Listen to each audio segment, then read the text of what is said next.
And today, Trump is leading him in the polls. You can give the people all the goodies Joe Manchin will allow, and it doesn't seem to buy their love. Why? Why is the party that supports so many issues that benefit the middle class still considered out of touch by 62% of Americans?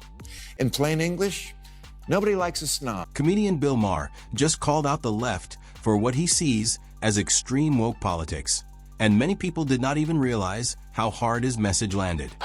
Someone who's mulling a change. Maybe this will put quietus to the nonsense that Elon and Rogan too went to the dark side. I hear that they went to the dark. Yeah, like they got that The Last of Us fungal infection and became zombies.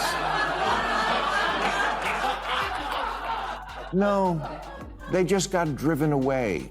Because that's how politics works these days. One side gets elected precisely because the other side was just in power and pushed their agenda way too far and drove people in the opposite direction. Maher came out with no hesitation, letting out years of frustration in a powerful rant during the latest episode of his long-running TV show.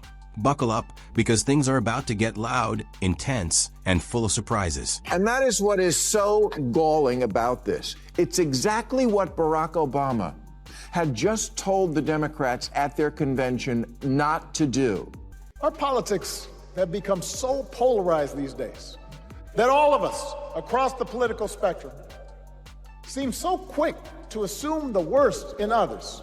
Unless they agree with us on every single issue, we start thinking that the only way to win is to scold and shame and out-yell the other side. Bill Maher focuses on what he sees as the left's growing problem with its own culture, one that he believes is filled with constant arguments, moral lectures, and a habit of pushing away anyone who disagrees even a little. To Maher, it is not just annoying. He believes it is hurting the movement itself. He argues that this kind of politics does not bring more people in. Instead, it drives them away and can turn possible supporters into outsiders because of one unpopular opinion. What bothers him even more is his belief that the far left is often wrong on important issues, but refuses to listen to different viewpoints.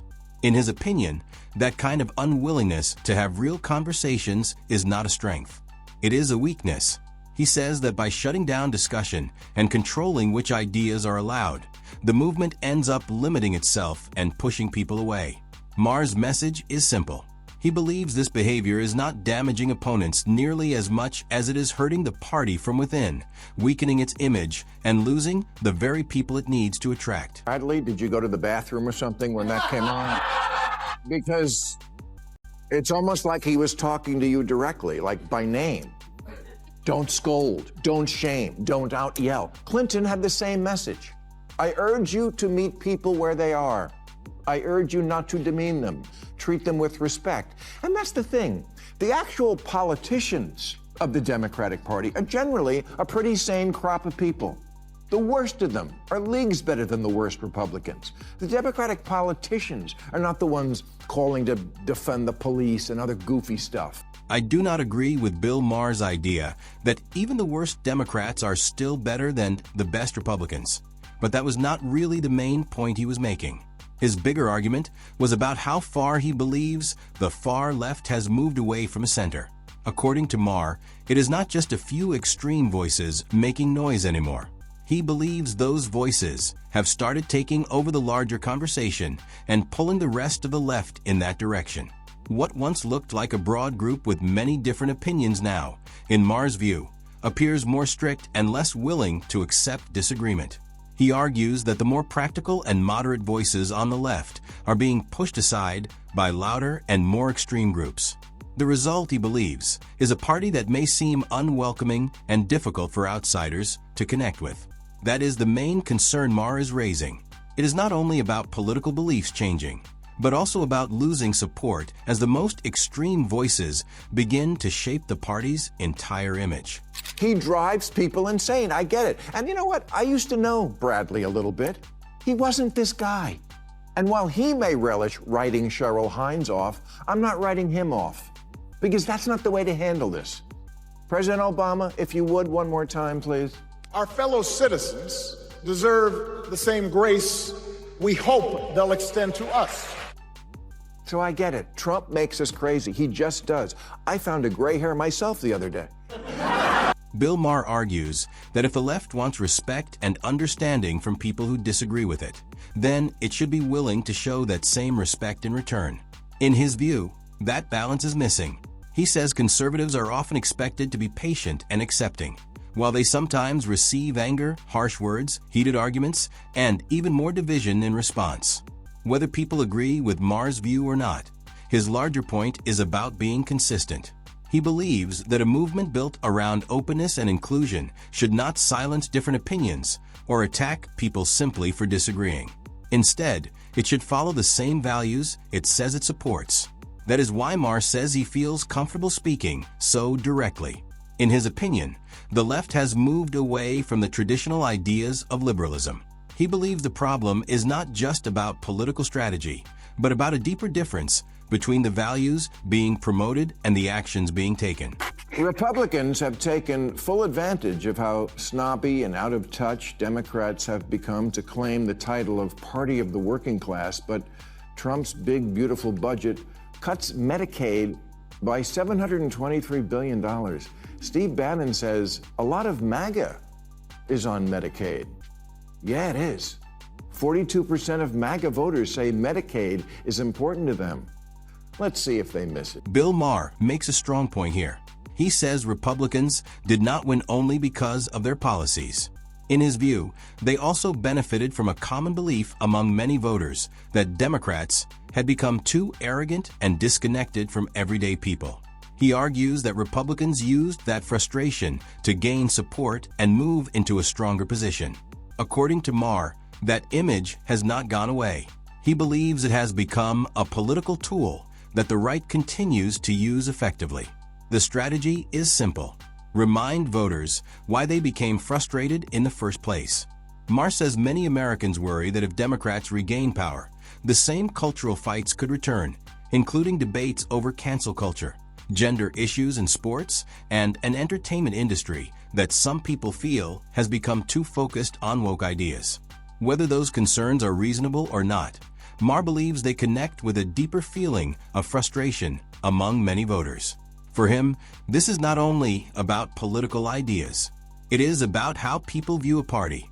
And right now, he believes that public perception is creating political momentum that Democrats cannot ignore. Maybe this will put quietus to the nonsense that Elon and Rogan too went to the dark side. I hear that they went to the dark. Yeah, like they got that The Last of Us fungal infection and became zombies. No, they just got driven away, because that's how politics works these days. One side gets elected precisely because the other side was just in power and pushed their agenda way too far and drove people in the opposite direction. The pendulum swings back and forth. It is no secret that the Democratic Party has lost some support in recent years, with critics pointing to what they call woke policies as one of the main reasons. Well-known figures like Elon Musk and Joe Rogan have publicly moved away from the party, saying they no longer feel connected to its current direction or what they see as common-sense priorities. Their decisions have added to a larger discussion that the party may be moving away from the everyday concerns of many voters. Even Bill Maher has become part of that conversation, with rumors claiming that he has also left the party, something he has denied several times. Still, the fact that those rumors started spreading shows how much public opinion has changed. For critics, the issue is not about one person leaving or staying. They believe it reflects a bigger concern that the party's identity is changing in a way that may not connect with as many people as it once did. Pendulum swings back and forth with people not voting for anything, but just to get rid of the latest extremist who tried to remake America in their image instead of just governing. Well, right now, it's the Republicans who are the very definition of drunk with power, and also sometimes just drunk. I do not fully agree with the idea that people voted for Donald Trump only because they wanted to remove Democrats from power. There may be some truth to that, but it does not explain the entire story. Many voters supported Trump because they felt his message connected with their everyday concerns. They believed they understood his plans, his goals, and how his policies could impact their daily lives. Whether someone agrees with him or not, that feeling of having a clear message mattered to many voters. On the other hand, critics have said that Kamala Harris had trouble explaining her positions in a way that connected with some people, with some describing her message as unclear or lacking focus. Whether that criticism is fair or not, that perception may have contributed to a gap between her campaign and certain voters. In the end, elections are never decided by just one factor. They are shaped by a combination of policies, personality, communication, and how well candidates understand and respond to what people truly care about. You got to win the Democratic primary. It's not so easy, but they game the system. They change it. And who do you see on the horizon for 2028 in the Democratic primary? Right now? Yeah. Bernie and AOC. No. They got the biggest crowds. That doesn't matter. It won't sustain itself, but right now they have no leader. Okay? But this is the thing the Republican Party has to understand too. Both parties lost in the last election. Bill Maher does not seem very hopeful about the Democratic Party's choices heading into 2028. In his opinion, the party does not currently have a leader who can bring together moderate voters while also getting support from people who are undecided. He argues that many of the names being discussed are closely connected to what he sees as woke politics. Even Gavin Newsom, someone Maher previously had positive things to say about, has moved in that direction in his view. Maher's also doubtful about figures like Alexandria Ocasio-Cortez, Bernie Sanders, and Zohra Mamdani, saying their style of politics may have trouble connecting with a wider national audience. For Maher, the problem is not only about political beliefs. It is also about whether the party can actually win elections. He believes that unless Democrats change their message and appeal to more voters, they could enter the next election cycle without a candidate who can achieve a major victory. Politics is local, not locally sourced. It's not artisan. It's art and stand. Your microaggression culture doesn't play in the Rust Belt. If a staffer hands you a speech that says menstruating people instead of women, don't say that. Say women. Don't put anyone fresh out of college in charge of the campaign. They've been given participation trophies their whole life. They don't know how to win. Bill Maher explains what he believes are some of the biggest reasons many voters have become frustrated with the Democratic Party. And identity politics is one of the main issues he points to. In his criticism, he argues that some policies may have started with good intentions but have been pushed too far, changing systems that were originally designed to focus on ability, achievement, and fairness. He points to debates over academic testing, where some critics argue that certain tests were reduced or removed because they were considered unfair, creating concerns that standards may have been lowered instead of improved. He also talks about disagreements over hiring practices, where critics believe identity factors sometimes became more important than experience or qualifications. From Maher's point of view, these changes can lead to unintended problems, including situations where people may end up in positions they are not fully ready for. Whether people agree with his argument or not, his main point is about results. He believes that efforts to create more inclusion still need to maintain skill, ability, and high standards if people are going to continue trusting the system. You can give the people all the goodies Joe Manchin will allow, and it doesn't seem to buy their love. Why? Why is the party that supports so many issues that benefit the middle class still considered out of touch by 62% of Americans? In plain English, nobody likes a snob. Bill Maher is making one point that many people can understand. Nobody likes being talked down to. And, in his opinion, that is the image the Democratic Party has struggled with. Critics argue that when voters bring up concerns about certain issues, whether they involve science, the economy, or basic common sense, those concerns are often dismissed instead of seriously discussed.